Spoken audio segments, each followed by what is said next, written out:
ബിസ്മില്ലാഹിർ റഹ്മാനിർ റഹീം. നമ്മുടെ വീടുകളിലുള്ള പ്രായമുള്ള ഉമ്മമാരെ വളരെ മനോഹരമായി കുടുംബത്തിന്റെ വ്യവസ്ഥകളെ വിന്യസിപ്പിച്ച മഹതിമാരായ നമ്മുടെ ഉമ്മമാരെ ഇന്നത്തെ തലമുറയിലെ പുതിയ മക്കളോടൊന്ന് താരതമ്യം ചെയ്താൽ അക്ഷരാഭ്യാസത്തിൽ കുറെ പിന്നിലാണ് ഇന്നലെ കഴിഞ്ഞു പോയ ഉമ്മമാർ എന്നതൊരു സത്യമാണ്. പക്ഷെ ആ ജീവിതങ്ങൾക്കൊരു അർത്ഥമുണ്ടായിരുന്നു. ആ ജീവിതങ്ങൾക്ക് വളരെ അധികം മഹത്വമുണ്ടായിരുന്നു. അവർക്ക് പക്വതയുണ്ടായിരുന്നു. ജീവിതം എന്ന 3 അക്ഷരത്തിന്റെ ആഴം അവർ ജീവിച്ച് കാണിച്ചു കൊടുത്തവരാണ്.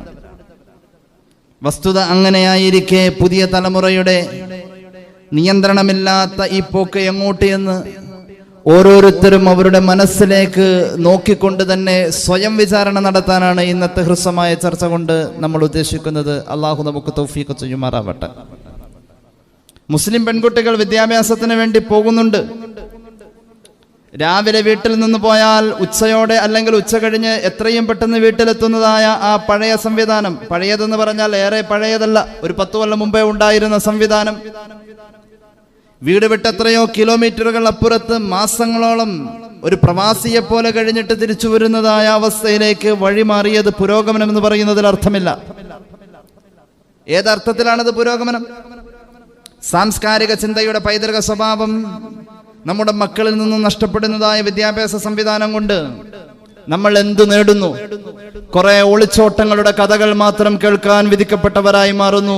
സഹോദരന്മാരെ, സത്യത്തിൽ ആരും ആഗ്രഹിക്കുന്നില്ല തന്റെ മക്കളിൽ ഇത്തരത്തിൽ കുത്തെഴിഞ്ഞതായ ഒരു ജീവിതം അവരുടെ ഭാവിയെ കാർന്നു തിന്നുന്നതിനെ ഒരു മതത്തിലും സമുദായത്തിലും പെട്ട ഒരു രക്ഷിതാക്കളും ആഗ്രഹിക്കുന്നില്ല. പക്ഷേ ദൗർഭാഗ്യകരം അങ്ങനെ സംഭവിച്ചു പോവുകയാണ്. ഇതിന്റെ പിന്നിലെന്താ? വിവരമില്ലായ്മയാണോ? അല്ല. വിദ്യാഭ്യാസത്തിന്റെ കുറവാണോ? അല്ല. അവർക്ക് മറ്റേതെങ്കിലും ഭക്ഷണത്തിന്റെ അസൗകര്യമാണോ? പട്ടിണിയാണോ? മറ്റുള്ള പ്രശ്നങ്ങളാണോ? പ്രയാസങ്ങളാണോ? അല്ല. സുഖലോലുപതയുടെ അങ്ങേ അറ്റത്തെ എത്തിയിരിക്കുന്ന പുതിയ തലമുറക്ക് ഇതൊന്നുമല്ല കാരണം. ആത്മീയ ബോധം ഇല്ല, അവരുടെ വിജ്ഞാനത്തിൽ അവർക്ക് സംസ്കാരം ഉണ്ടാകുന്നില്ല എന്നുള്ളതാണ്. അല്ലെങ്കിൽ നിങ്ങളൊന്ന് ആലോചിച്ചു നോക്ക്. പ്രക്രിയാധിഷ്ഠിതമായി നേതൃത്വം നൽകപ്പെടുന്ന ഒരു മഹലിൽ നിന്നും ഏതാനും മാസങ്ങൾക്ക് മുന്നേ ആ മഹലിന്റെ പ്രസിഡന്റ് എന്നെ വിളിച്ചു. ഒരു ടീച്ചറെ കൊണ്ടുവന്ന് നടത്തുന്ന ആഴ്ചയിൽ ഒരു ദിവസത്തെ ഉച്ച 2 മണി സമയത്തെ ഒരു ക്ലാസ് അത് അവസാനിപ്പിക്കാൻ മഹല്ല് കമ്മിറ്റിയിൽ ഒരു ആലോചന. എന്താണ് കാരണം? പട്ടാപ്പകൽ ഉച്ച സമയത്ത് ക്ലാസ്സിന് പങ്കെടുക്കുന്നവർക്ക് എണ്ണത്തിൽ കുറവുള്ളത് കൊണ്ടാണോ? അല്ല. ആ നേരത്തെ കുടുംബത്തിൽ ഉത്തരവാദിത്തപ്പെട്ട പ്രായമുള്ള ഉമ്മ ഈ ക്ലാസ്സിന് വേണ്ടി ഏങ്ങി വലിഞ്ഞ് കാലുവേദനയും നടുവേദനയും വകവെക്കാതെ ഒരു പെണ്ണെടുക്കുന്ന ക്ലാസ്സിൽ പല മസലകളും ചർച്ച ചെയ്യുന്നുണ്ടല്ലോ എന്ന് അറിഞ്ഞതുകൊണ്ട് പതിവായി പോകുന്ന ഉമ്മമാരുള്ള വീടുകളിലെ പ്രായം ചെന്ന മക്കളും മരുമക്കളും ആ സമയത്ത് ഏത് സമയം പട്ടാപ്പകലിൽ അന്യരായ പുരുഷരെ വീട്ടിലേക്ക് വിളിച്ചു വരുത്തുന്നു എന്ന ദുരൂഹത നിലനിൽക്കെ ഈ ക്ലാസ് അവസാനിപ്പിക്കാൻ മഹല്ല് കമ്മിറ്റി തീരുമാനമെടുക്കുന്നു. ആ ആലോചനയിലാണെന്ന് പറഞ്ഞ സങ്കടത്തോടുകൂടെ ഉത്തരവാദിത്തപ്പെട്ട ഒരാളെ വിളിക്കുകയാണ്. അതേ ക്ലാസ്സിൽ അതേ ഉമ്മയോടുകൂടെ പോകാൻ കഴിയുന്ന എല്ലാ വിധത്തിലുമുള്ള ചുറ്റുപാടുമുള്ള പെൺകുട്ടികൾ, ഞാൻ എല്ലാവരെയും അടച്ചാക്ഷേപിക്കല്ല, എന്റെ മോൾ അങ്ങനെയല്ല എന്ന് ചിന്തിച്ചുകൊണ്ടായിരിക്കും ഒരു പക്ഷേ ഈ ശബ്ദം കേൾക്കുന്ന എല്ലാവരും ഇരിക്കുന്നത്. ആരെയും വിശ്വസിക്കാൻ പറ്റാത്ത ഒരു കാലമാണിത്. പിശാച് പല കോലത്തിലും വന്നുകൊണ്ട് ഓരോരുത്തരുടെയും വ്യക്തി ജീവിതത്തിലേക്ക് ആ ജീവിതത്തെ കാർന്നെടുത്തു പോയി അതിന്റെ അവസാനം വരുമ്പോൾ ഒരു നെടുവീർപ്പോടുകൂടെ സങ്കടത്തിന്റെ വിലാപത്തിന്റെ വാക്കുകൾ പറഞ്ഞ് കണ്ണ് നിറയ്ക്കലല്ല കരുതിയിരിക്കലാണ് മുഖഭികാമ്യം. അല്ലാഹു നമ്മെ കാത്തുരക്ഷിക്കുമാറാവട്ടെ. അതുകൊണ്ട് അച്ചടക്കബോധം നഷ്ടപ്പെടുന്ന നമ്മുടെ പുതിയ തലമുറയിലെ പെൺമക്കൾക്ക് ഈ ശബ്ദം കേൾക്കുന്ന രക്ഷിതാക്കൾ ഒരു ഉപദേശമായി എത്തിക്കണം, ഒരു കാവലായി നിലകൊള്ളണം. അതാണ് ഇന്നത്തെ ഹ്രസ്വമായ ചർച്ചയിൽ നമ്മുടെ സ്വയം വിചാരണ കൊണ്ട് ഞാൻ ഉദ്ദേശിക്കുന്നത്. മക്കൾ അല്ലാഹു തരുന്ന ഒരു ഔദാര്യമാണ്. അല്ലാഹു മക്കളെ തന്നു എങ്കിൽ അതൊരു വലിയ ഔദാര്യമാണ്. ആരുടെയും സ്വാധീനം കൊണ്ടും സമ്പത്ത് കൊണ്ടും നേടിയെടുക്കാൻ കഴിയുന്ന ഒരു സൗഭാഗ്യമല്ല മക്കൾ. അള്ളാഹുവിന്റെ അമ്പിയാക്കൾ പോലും നിരന്തരമായ പ്രാർത്ഥനയിലൂടെ അള്ളാഹുവോട് ചോദിച്ചതിന്റെ പേരിൽ മാത്രം കിട്ടിയിട്ടേ ഉള്ളൂ അവർക്കും മക്കൾ.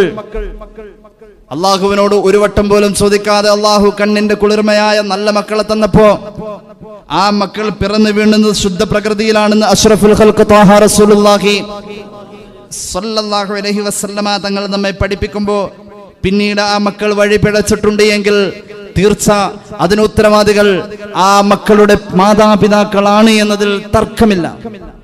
ഓരോ കുഞ്ഞും ഈ ഭൂമിയിലേക്ക് പിറന്നു വീഴുന്നത് അങ്ങനെയാ, സത്യപ്രകൃതിയില.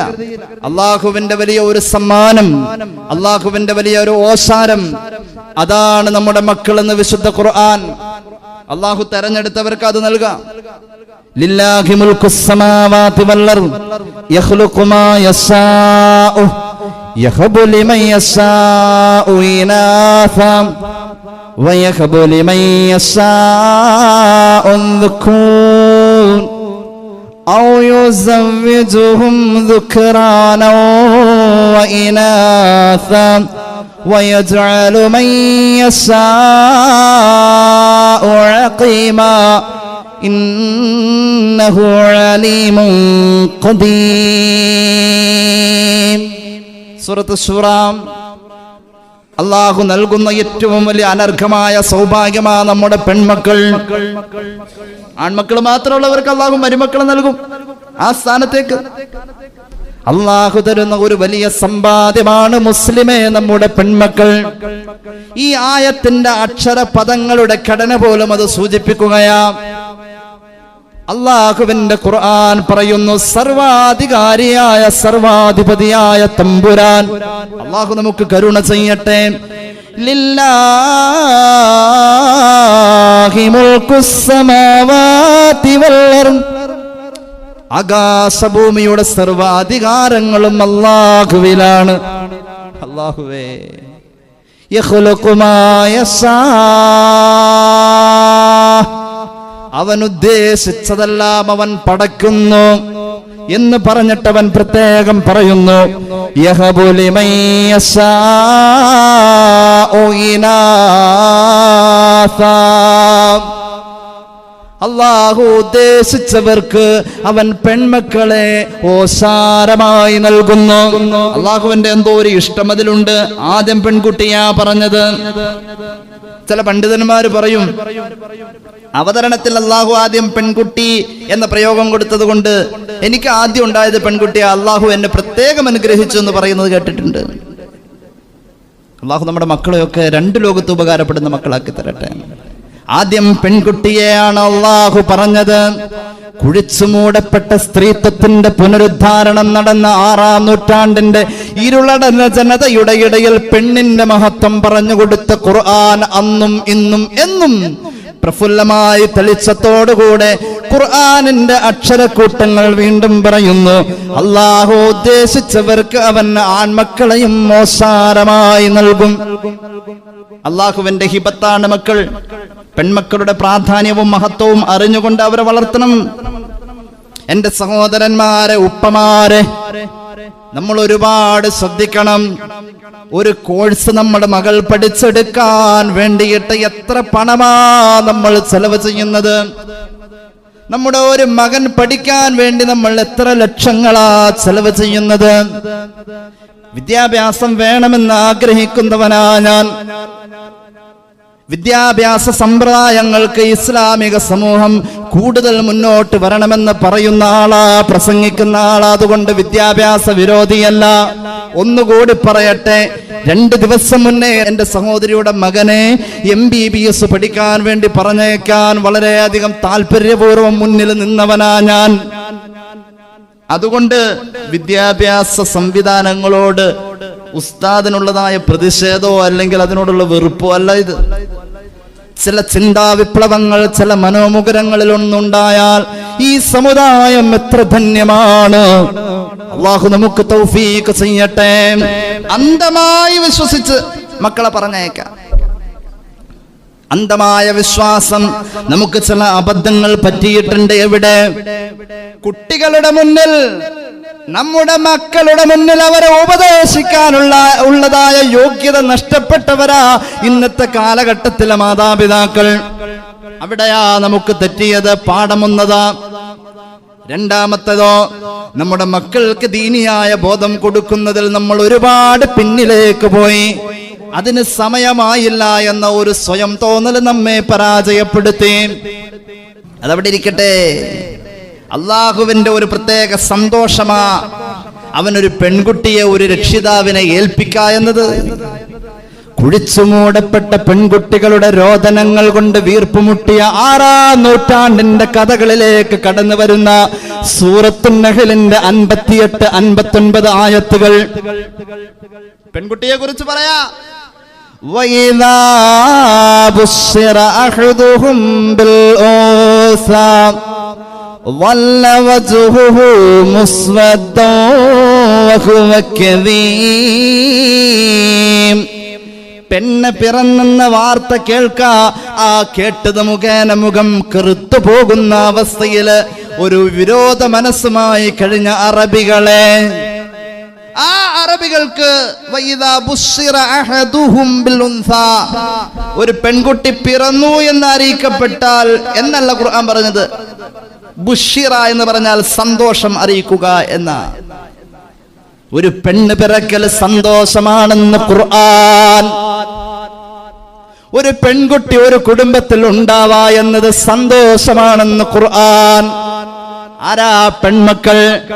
സ്വർഗത്തിലേക്ക് കയ്യ പിടിച്ചു കൊണ്ടുപോകുന്നതിൽ ആൺമക്കളെക്കാളും നമ്മുടെ പ്രമാണങ്ങൾ മുന്നിൽ പറഞ്ഞത് പെൺമക്കളെയാ അല്ലേ? ഇമാം ബുഖാരി അവിടുത്തെ സ്വഹീഹിൽ ഉദ്ധരിക്കുന്നു, അല്ലാഹുവിന്റെ ഹബീബിന്റെ പ്രിയപ്പെട്ട പത്നി ആയിഷ റളിയല്ലാഹു അൻഹ പറയാണ്, ജാഅത്നി ഇംറഅത്തുൻ മഅഹ ബനതാനി തസ്അലുനി, എന്റെ അടുക്കൽ നബിയില്ലാത്ത നേരത്ത് ഒരു പെണ്ണിന്റെ വീട്ടിൽ വന്നു. ആ സഹോദരി എന്നോട് യാചിച്ചാ വന്നത്.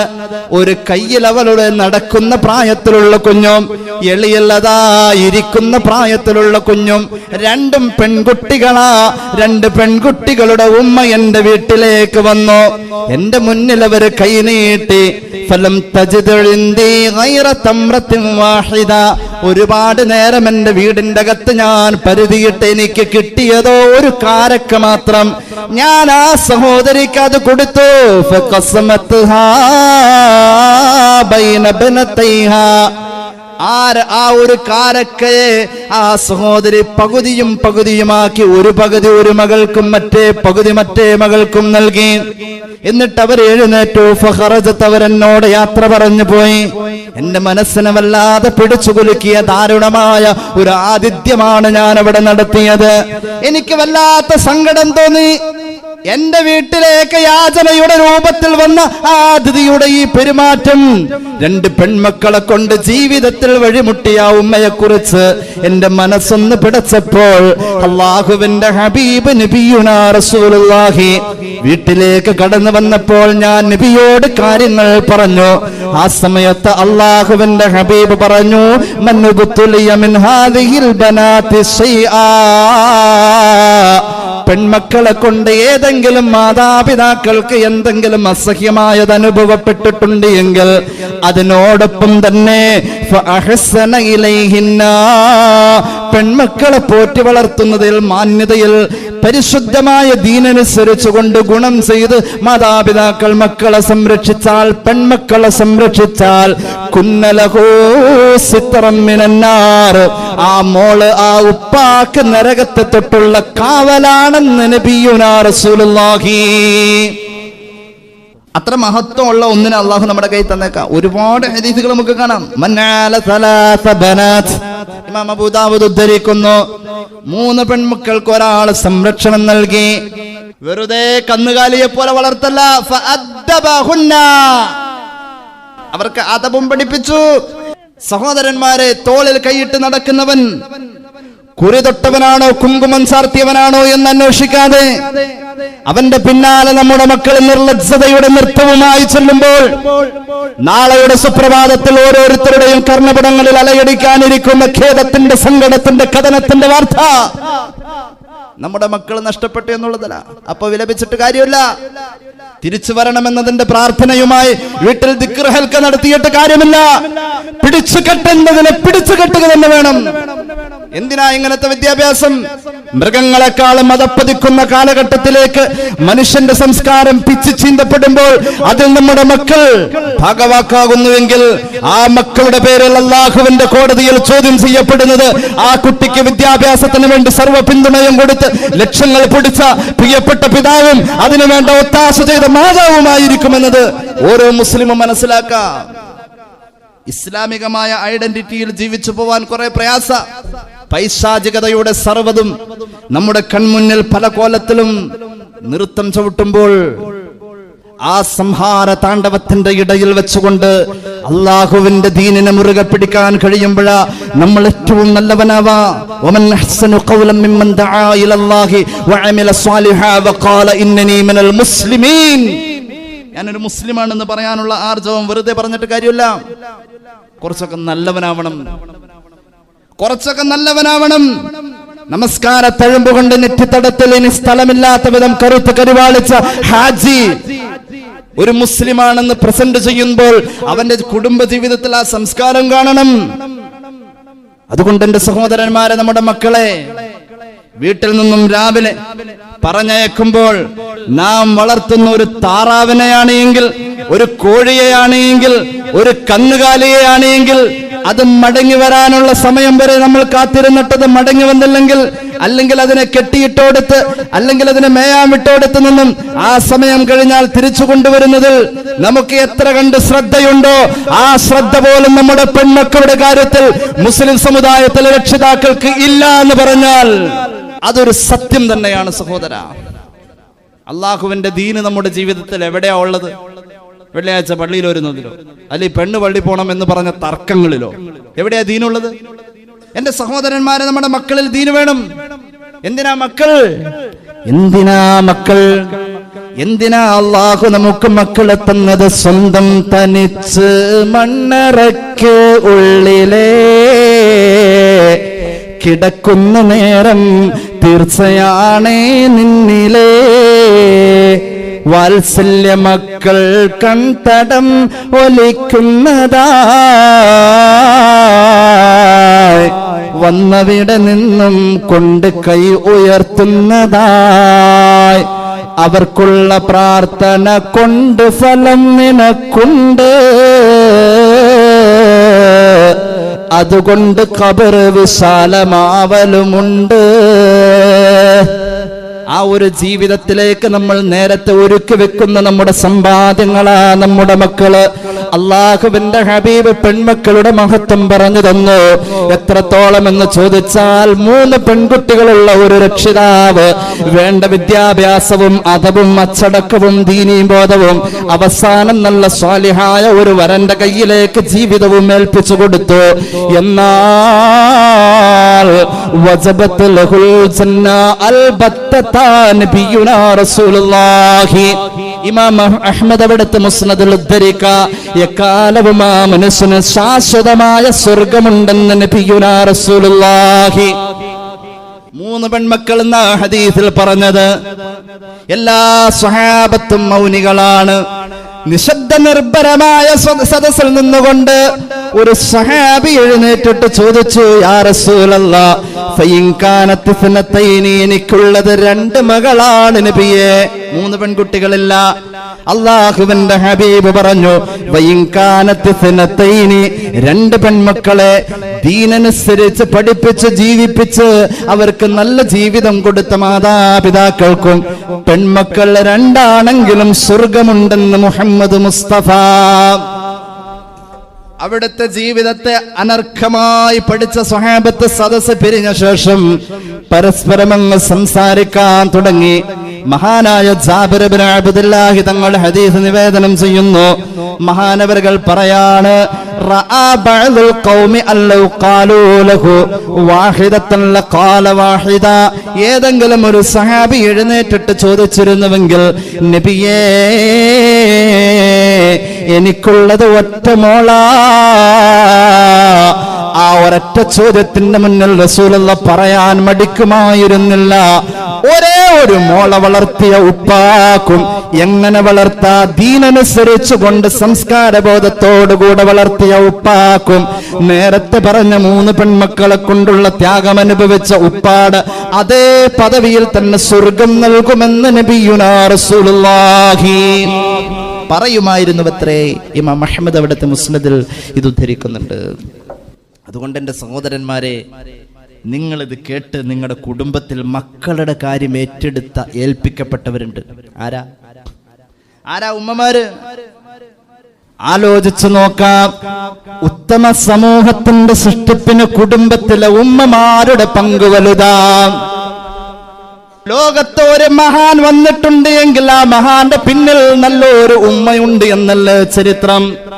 അല്ലാഹുവിന്റെ ഖുർആൻ ഒരു പ്രവാചകനെ തന്നെ പരിചയപ്പെടുത്തിയത്. യാ ഈസ ഇബ്നു മറിയം, മറിയം എന്ന ഉമ്മാടെ മഹാനായ മകനേ ഈസാ അലൈഹിമസ്സലാത്തു വസ്സലാം. ഉമ്മാടെ മഹത്വം അത്. ഏറെ വൈകി, നല്ല ക്ഷീണത്തോടുകൂടെ ഇശാ നിസ്കാരാനന്തരം ഉമ്മ ഒന്ന് കിടന്നതാ. ചെറിയ മോനാ വീട്ടിലുള്ളത്. ഒരൽപ്പം വെള്ളം കൊണ്ടുവരാൻ പറഞ്ഞു. ഉമ്മാക്ക് വല്ലാത്ത ദാഹം.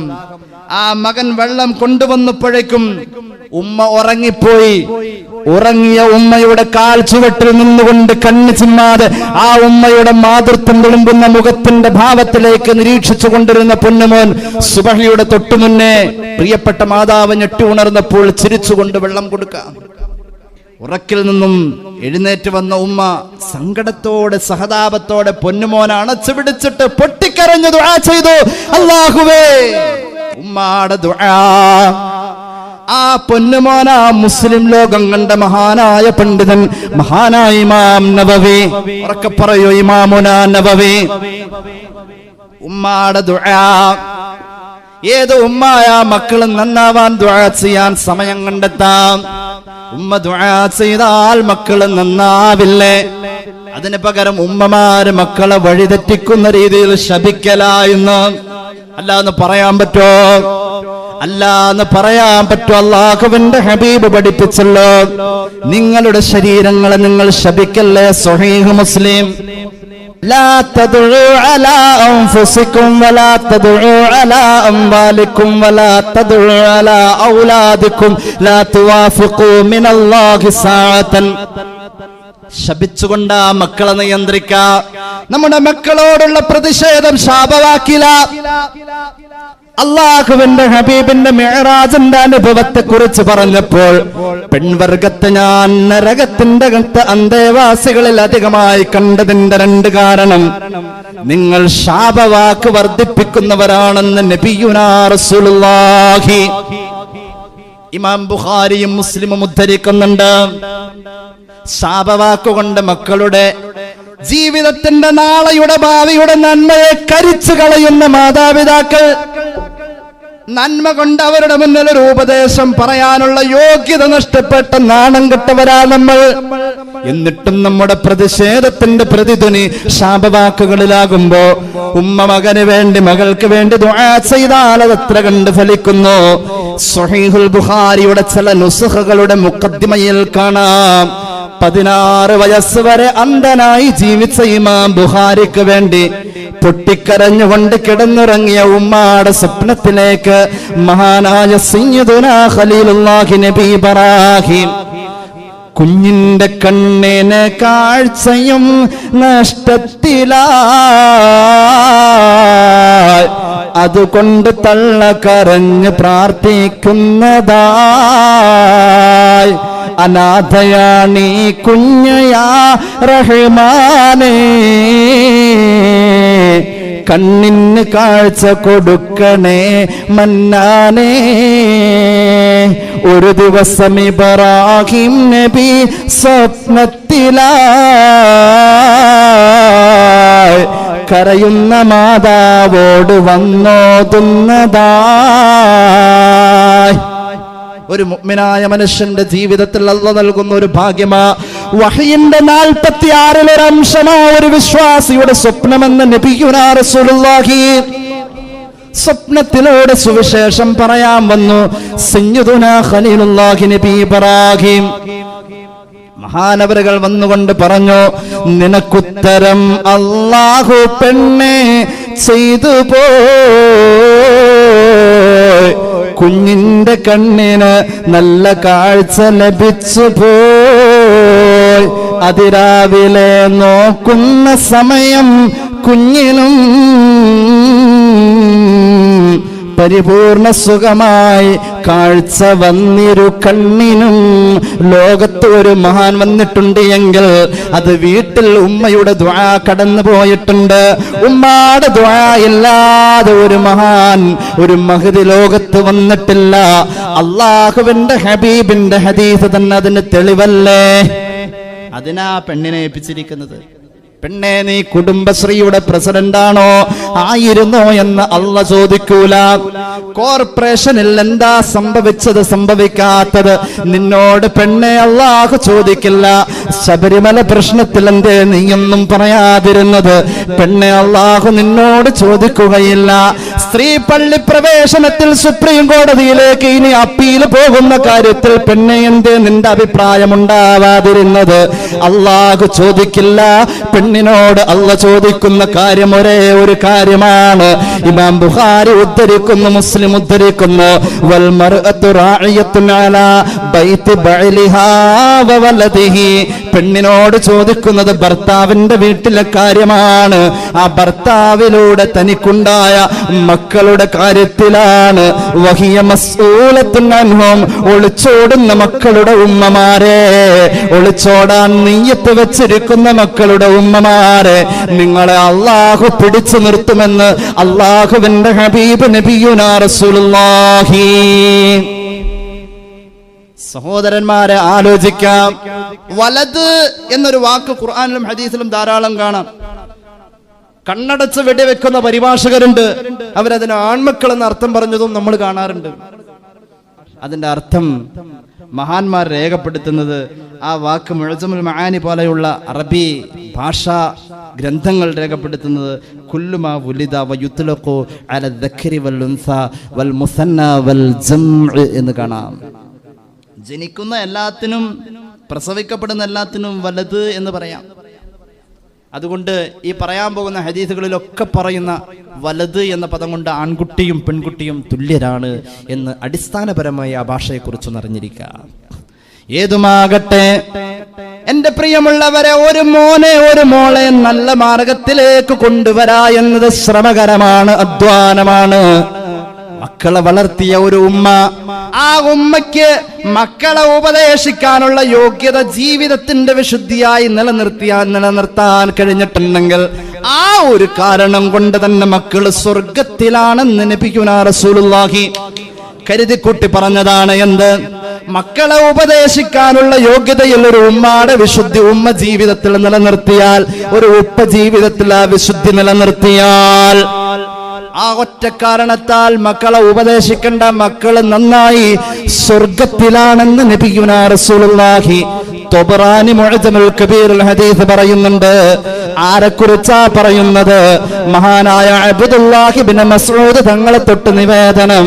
അല്ലാഹുവിന്റെ ഹബീബിന്റെ കരളിന്റെ കഷ്ണമായ ബീവി ഫാത്തിമ റളിയല്ലാഹു അൻഹാ, അവിടുന്ന് ജീവിതത്തിൽ വിശുദ്ധി നിലനിർത്തിയ മഹദിയ.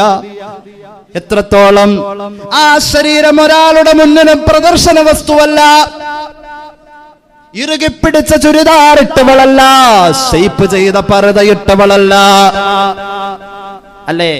ആദരിക്കുമ്പോ കൊടുക്കുന്ന ഒരു ഉത്തരീയമുണ്ട് രാഷ്ട്രീയക്കാരുടെ കഴുത്തിലുണ്ടാവും. ചില യാത്ര കാസർഗോഡ് നിന്ന് കന്യാകുമാരിക്ക് പോകുമ്പോ കാണാം ആ മാതിരിയായ പർദ്ദയുടെ ഷാൾ. ഇപ്പോ ഇതിനെല്ലാത്തിനും പുറമെ ഇറുകിപ്പിടിച്ച ആ വസ്ത്രത്തിന്റെ കക്ഷത്തിലൂടെ തൂക്കിയിടാൻ ഒരു ചെറിയ ബാഗും. അതിൻ്റെ അകത്ത് എന്തൊക്കെയാ ഉള്ളതെന്നുള്ള വേദം. ലിഫ്റ്റിക് ഉണ്ടാവും, കണ്ണാടി ഉണ്ടാവും, ഒക്കെ ഉണ്ടാവും. പറഞ്ഞിട്ടല്ലോ, നേരെ സ്വർഗത്തിലേക്കല്ലേ പോകുന്നത്. ഈ ഉമ്മയാണ് മോളെ ഉപദേശിക്കാൻ പോകുന്നത്.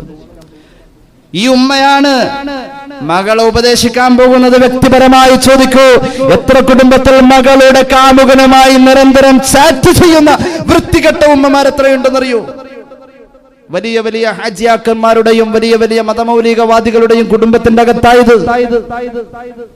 ഇസ്ലാമിന്റെ സർവ്വതും അവകാശപ്പെടുന്നവരുടെ വീട്ടിലായത്. അതുകൊണ്ട് എന്റെ സഹോദരന്മാരെ, ഇതൊക്കെ അവിടെ ഇവിടെ നമ്മുടെ വീട്ടിലേക്ക് വരൂല എന്ന് പറഞ്ഞിരുന്നിട്ട് കാര്യമില്ല. ഡാം തുറന്നപ്പോ അപ്പുറത്തെ വീട്ടിൽ കയറി അവിടെ എന്തൊക്കെ പോയി എന്ന് ഇവിടുന്ന് എത്തി നോക്കി, വാർക്കയുടെ മുകളിൽ നിന്ന് ഇവിടെ താഴ്ത്തുന്നിട മുങ്ങിയൊക്കെ അത് അറിഞ്ഞിട്ടില്ല എന്ന പോലെ ഇപ്പൊ ഈ ഒളിച്ചോട്ടങ്ങളൊക്കെ നമ്മുടെ മോളെ അല്ലല്ലോ, നമ്മുടെ കുട്ടി അങ്ങനെയൊന്നും ചെയ്യൂലെന്നാ. എന്റെ പൊന്ന് സഹോദരന്മാരെ, ഒരു കുട്ടി ഒളിച്ചോടുന്നെങ്കിൽ അതിന്റെ എത്രയോ ദിവസങ്ങൾക്ക് മുന്നേ അതിന്റെ മുഖവുരകൾ അതിന്റെ ഉമ്മ അറിഞ്ഞിട്ടുണ്ടാവും. സംവിധാനങ്ങൾ അള്ളാഹു അങ്ങനെയാ വെച്ചിരിക്കുന്നത്. നമ്മുടെ മകന്റെ മകളുടെ മുഖം വാടിയാൽ നമ്മൾ അറിയില്ലേ? ഇല്ലെങ്കിൽ നമ്മൾ വാപ്പയല്ലല്ലോ, ഉമ്മയല്ല. നമ്മുടെ കുട്ടികളിൽ വരുന്ന വ്യത്യാസങ്ങൾ, അവർക്കൊരു തലവേദന വന്ന് നമ്മളറിയും, വയറുവേദന വന്നറിയും, ജലദോഷം വന്നറിയും, അവർക്ക് എന്തെങ്കിലും നിരാശയോ അസ്വസ്ഥതയോ ഉണ്ടെങ്കിൽ അറിയും, വലിയ സന്തോഷം ഉണ്ടെങ്കിലും അറിയും. എന്നാൽ അനാവശ്യമായ പ്രണയബന്ധങ്ങളിൽ കുടുങ്ങുന്ന നമ്മുടെ മക്കളുടെ അവസ്ഥകളെ കുറിച്ച് നമ്മൾ അറിയുന്നില്ല എന്ന് പറഞ്ഞാൽ നമ്മൾ അതിന് വേറെ മരുന്ന് മേടിച്ച് കഴിക്കേണ്ടി വരും. അത്ര വലിയ പോങ്ങന്മാരാ നമ്മള് സഹോദരന്മാരെ. അതുകൊണ്ട് ഇത് ഏത് സമയവും ഈ പൈശാചികമായ ഈ ദുർബോധനം നമ്മുടെ മക്കളെ വലയം ചെയ്യുമെന്ന പ്രതീക്ഷയിൽ തന്നെ ഭൗതിക വിദ്യാവാഹനം കൊള്ളാമടോ, ആത്മീയ വിദ്യയാണതിൻ്റെ ബ്രേക്കടോ. എത്ര വലിയ ബിരുദമെടുത്താലും ആത്മീയമായ ഒരു നിയന്ത്രണം, അതാണ് വിദ്യാഭ്യാസത്തിന്റെ പൂർണ്ണത എന്ന് ഇസ്ലാം പറഞ്ഞപ്പോ അത് ഏറ്റു പറയാനാ ബുദ്ധിയുള്ളവർ മുഴുവൻ വന്നത്. I maintain that the cosmic religious feeling is the strongest and noblest incitement to the scientific research എന്ന് ആൽബർട്ട് ഐൻസ്റ്റീൻ അദ്ദേഹത്തിന്റെ The World as I See It എന്ന് പറയുന്ന പുസ്തകത്തിൽ, ഞാൻ കണ്ട വിജ്ഞാനത്തിന്റെ ഒരു നിറകുടമായ മനുഷ്യൻ ആത്മബോധമുള്ളവനാ. എന്റെ നിലപാടതാ. നമ്മുടെ മക്കൾക്ക് എന്താ ആത്മബോധമാ ഉള്ളത്? ആ ആത്മബോധവും കൂടി കൂടുമ്പോഴാ അവരുടെ ഈ കുതിച്ചുപായുന്ന വിദ്യാഭ്യാസത്തിന്റെ തരംഗത്തിൽ അവർക്കൊരു നിയന്ത്രണമായി, അവർക്കൊരു ബ്രേക്കായി അവരുടെ ആത്മീയ ബോധമുണ്ടാവണം.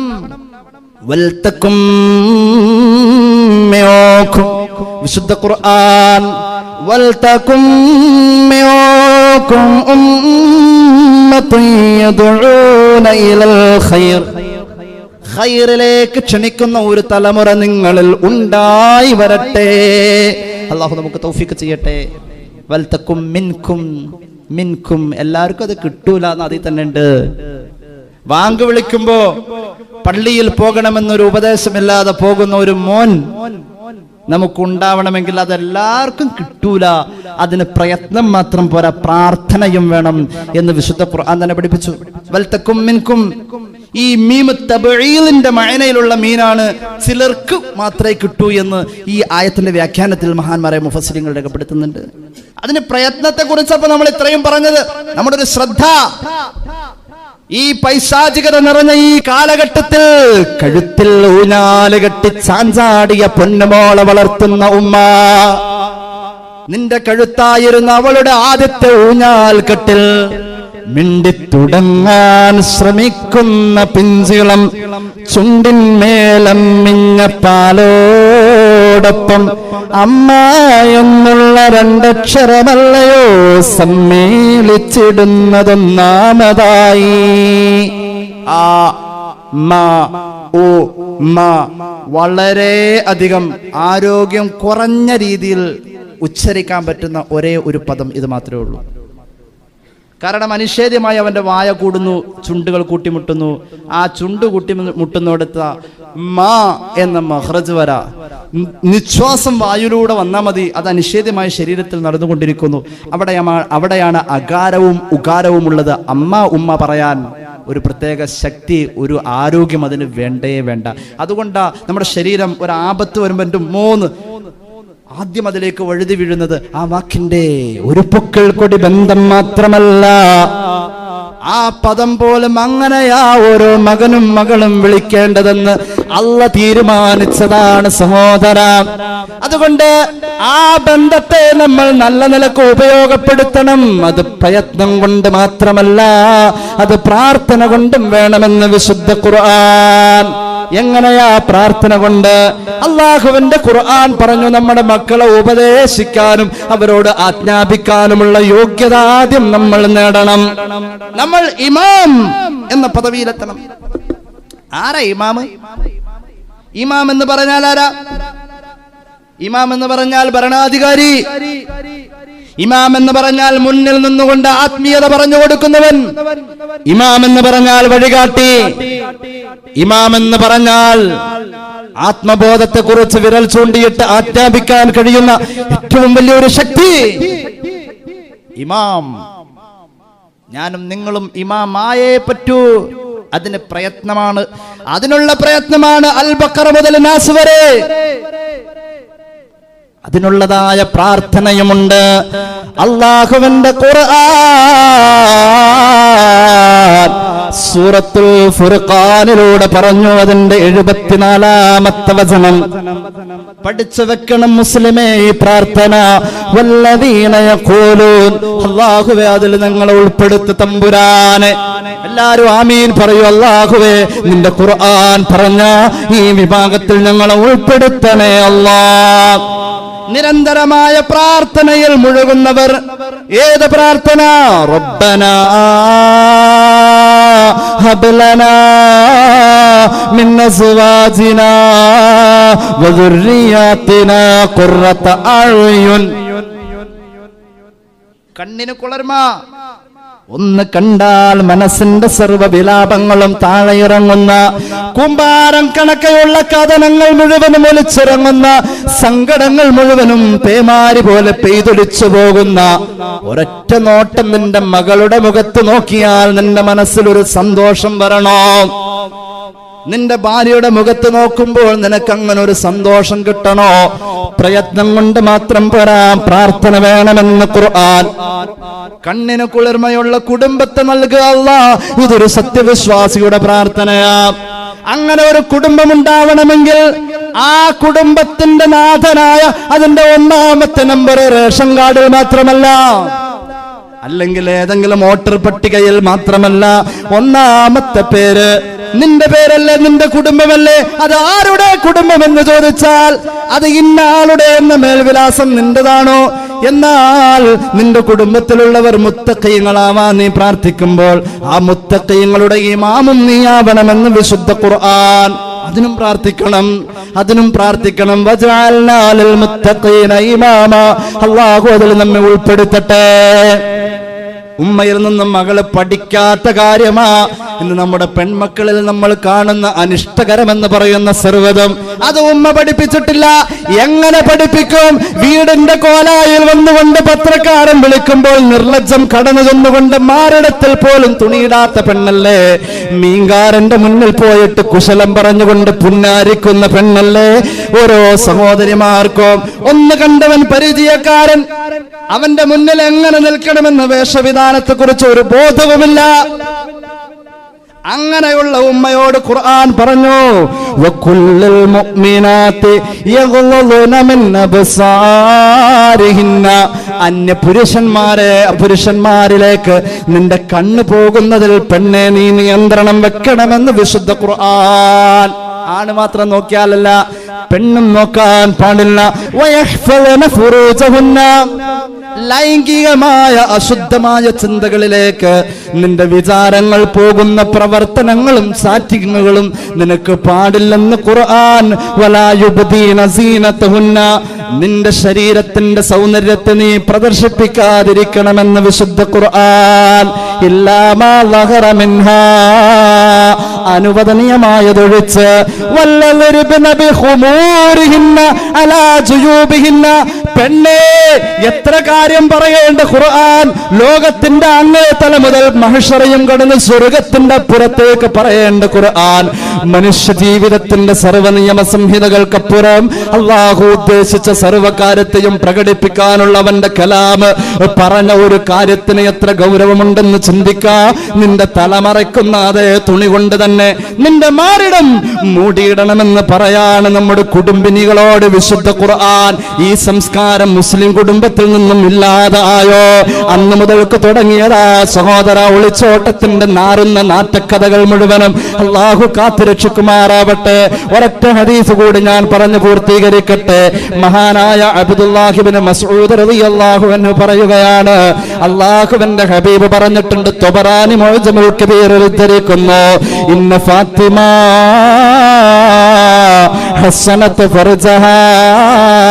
എന്റെ പൊന്നുമോള് ഫാത്തിമ അവളുടെ ശരീരത്തെ പ്രദർശന വസ്തുവാക്കാതെ അവളുടെ ഇടപഴക്കത്തിലെയും സമ്പർക്കത്തിലെയും ദീനിയായ ബോധം നിലനിർത്തിയതിന്റെ പേരില് എന്റെ പൊന്നുമോളെ അള്ളാഹു പ്രവേശിപ്പിക്കുന്ന സ്വർഗമുണ്ടല്ലോ, ആ സ്വർഗത്തിലേക്ക് അവളെ മാത്രമല്ല പ്രവേശിപ്പിക്ക, അവളുടെ സദാചാര നിഷ്ഠയെ കണക്കിലെടുത്തുകൊണ്ട് അവളുടെ ആ സദാചാര ബോധത്തെ അല്ല പരിഗണിച്ചതിന്റെ പേരിൽ അല്ലാഹു തആല അവളെ മാത്രമല്ല അവളുടെ മക്കളെയും മക്കളുടെ മക്കളെയും ഫാത്തിമ ബീവിയുടെ വിശുദ്ധിയെ പരിഗണിച്ചുകൊണ്ട്, മക്കളെ ഉപദേശിക്കാനുള്ള ഉമ്മയുടെ യോഗ്യതയെ പരിഗണിച്ചുകൊണ്ട് അൽ ജന്നത്ത സ്വർഗത്തിലേക്ക് കടത്തിവിടുമെന്ന് അല്ലാഹുവിന്റെ ഹബീബ് നബിയുനാ റസൂലുള്ളാഹി കുടുംബിനികൾക്ക് മാതൃകയാക്കാൻ ഈ നബി വചനം അല്ലാഹു നമ്മുടെ ജീവിതത്തിന്റെ വലിയ നേട്ടമാക്കി തരട്ടെ.